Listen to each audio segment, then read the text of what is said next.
Okay, if you didn't know, big Harry Potter fan here. I love the movies, I love the books even more. I read all the books in less than 2 weeks. So please keep that love and want for love in mind as I review Cash Grab: The Grime of Grindelwald.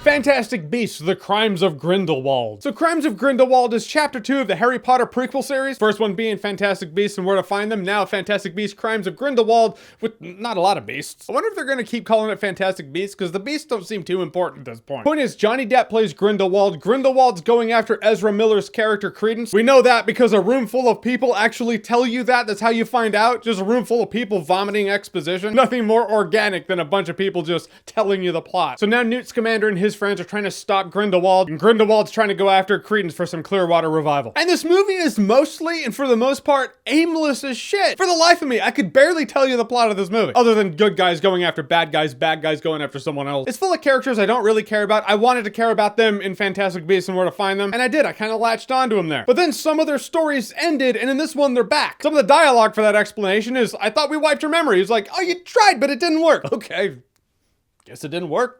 Welcome back. Where this movie is most interesting is also one of the frustrating elements of this movie. This movie's most interesting when you see the tie-ins and Easter eggs to the Harry Potter story that you know. That said, that's always fun to have in a movie like this, but that should be icing on the cake that should be a solid structure. But it's ass backwards. It's not icing on the cake is on the icing. They're using those Easter eggs, that icing, as the foundation of the cake, and it's just a soggy mess. You know, I love my food metaphors. Jude Law is great as a younger Dumbledore. Johnny Depp is great as Grindelwald. By far, he's the best part of this movie. We've already seen the villain who's gonna outdo this guy. That said, as this guy is here, he's entertaining as hell. But really, this movie comes across as boring and lifeless. It's a boring, lifeless showcase of spells. The spells are cool, the creatures are cool, but that's the point of this movie. It's just a showcase of Wizarding World shit. The entire plot of this movie can be condensed into a half-an-hour episode of a Harry Potter show. It lacks the focus that the Harry Potter stories had. Maybe that's because Harry Potter was really confined to a school for the most part, but undeniably, that helps the plot out. You're in one place, you're getting to the end of the year. As the end of the year is coming, like, you know, the evil's ramping up, the threat's getting more real by the end of the school year, the threat's here, they gotta deal with it. This is just all over the place. This person's looking for this person, they're over here, then they go to this country, they're over there. Multiple groups with multiple motivations. It lacks focus. And as much as some of the Easter eggs are cool, the other Easter eggs are there to expand the lore, like Nagini's a person. Yeah, Voldemort's snake was a person, and the person turns into a snake, and then they're a snake. I don't need to know that. I don't care to know that. Why can't Nagini just be his pet? No human being is as loyal as a pet. Like, Voldemort trusted Nagini more than any person around him. That's what I liked about it. Now Nagini's a person, which means when Nagini eats people,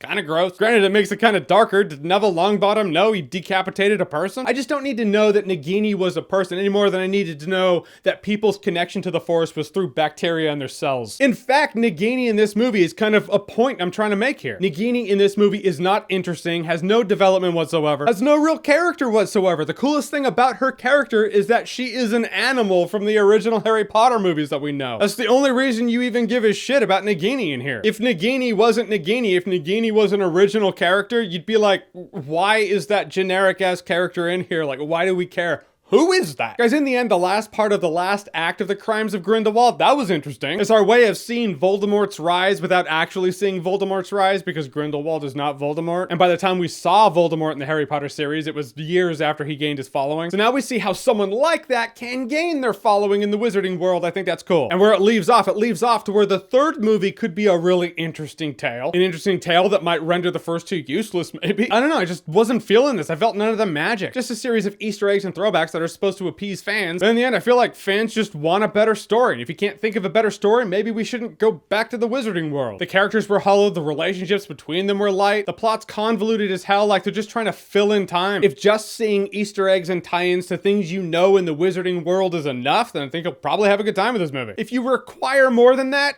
you probably won't. And in the end, I'm just not gonna remember this one in T-1 day. Yep, already forgot. In this movie, you see a lot of spells, but you don't feel any magic. Feel free to put that on the Blu-ray box. Well, I still got the Harry Potter movies. Nothing can take that from us. All right, so fantastic Cash Grab: The Grime of Grindelwald. Have you seen it? What did you think about it? Whatever you thought, comment below, let me know. And as always, if you like what you've seen here and you want to see more, click right here to see more.